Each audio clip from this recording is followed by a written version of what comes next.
Hi everybody, it's Sifu Nate. Today I've got a really special guest. This is Guru Burton Richardson of JKD Unlimited. We're here in Honolulu, Hawaii, and actually we're in Kailua or near Kailua in Manalo, and we're training today to learn trapping for the street, which he's actually really well known for. Jiu-jitsu for the street, silat for the street. He's been put out a lot of books as well as a lot of content out there. You've probably seen this stuff already if you know about Jeet Kune. So it's really an honor to have you here today and have us do some training. So pass out to you. Anything you want to say before we get started? Well, I want to thank Sifu Nate. He's awesome. He's done so much. He's really helped people see Jeet Kune more, and we've known each other a long time. So talking about For the Street, the idea on For the Street is, there are a lot of self-defense arts which have a lot of functional techniques, the techniques that would actually work, but maybe the way they're practiced isn't so functional. So it's like learning how to swing a baseball bat, but never actually trying to hit a pitch from a pitcher who's trying to strike you out. It's very, very different. So in martial arts, we have martial sports or combat sports that it's all about performance under pressure against an uncooperative opponent. Jeet Kune, really, Bruce Lee was all about street application. Mm-hmm. So the base is sparring. It's really sparring based. That's what Bruce Lee did when he changed from mainly doing techniques to putting on helmets and really sparring hard. That's when he changed the name from Junfan Gung Fu to Jeet Kune Do.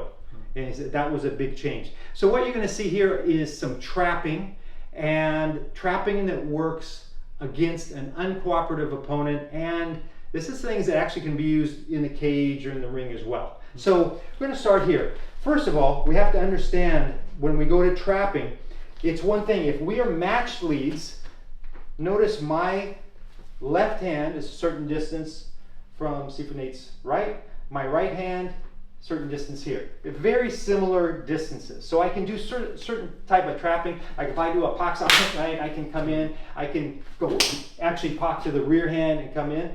But as soon as I switch leads, now this hand, my lead hand's close, the rear hand's very far. Right. It changed what you can do for trapping. Right? I see, yeah, that makes sense. Yeah. So for example, if I'm going here, right, if we do our normal trapping and say you block this, right, and I go here and work into that sort of a thing, once I switch leads, I can't really do it because of the distance. Oh, yeah, makes sense. Yeah, right. The rear hand is too far for that, right? Yes. So in Jeet Kune Do, Bruce Lee advocated putting your strong side forward, which means going right lead. What does that mean? That means that now we're going to usually be unmatched leads because most people will put their left foot forward. So I have to make sure I have my trapping unmatched leads. And as it turns out, we have a lot of advantages from the unmatched leads because, you have a boxer that's really great. He's doing really well. And then you put him in the ring with a southpaw and they're unmatched leads and it fouls them up. That's true, yeah, we see that a lot, right? We see it a lot. Especially because they fight left to left a lot, but they rarely fight a right person, right? So that's what messes them up. And also, the distance change you're talking about right now, it really messes up their distance movement, distance on their movement, right? So that's amazing. So, something we see a lot on the wooden dummy, and that what people practice a lot, and as well as we see in Wing Chun, but very rarely in sometimes combat, is the Huen Sao. But we see it in different situations, maybe in grappling, right? More so in grappling because it's more contact. We have longer contact, right, in grappling. So the contact is very short in striking, right? So it's very rare, but sometimes it's possible when we see it, right? Have you seen it, or do you have any situations where you use Huen Sao? Huen Sao is one of my very favorite moves in kickboxing against someone who's skilled. And really? I'll show you why. So this motion, this Huen Sao motion, right? We do this a lot, right? And one thing on this, when you're doing it on the dummy, watch it. I can go like this, but if we watch slowly, I'll do it on this one so you can see. What I just did is I went here. I didn't put my hand all the way to the inside. I want to go from the outside to the inside and hit. So that's why having the good full motion first is important. Then when you go fast, fine. So here's the thing. See, if he throws a jab and retracts it, and I parry and I come back, his arm is in the way. So if I want to parry and I throw across, when that retracts, it's in the way there. If I can do this though, when he throws that out and retracts it, go ahead and throw one out. Yeah, retract, go ahead and kind of fast there, like that, right? See what happened right there? That's what the Huen Sao does, is instead of just parrying from the outside and his hand moves straight back, I go over the top and I let my fingers hook, just like we do on the dummy, relaxed, and that little drag on it. And what happens is as he pulls his hands back, it gets stuck, and naturally it kind of swings out there. So what happens is now, because I did the Huen Sao, when he retracts it, it goes out there. I have you're on the inside. I'm on the inside. So if we go here and I parry, and he retracts it, notice my hand's on the out here, he can block. But if I can have my hand on the inside, my punch is going to beat his block right there. Right.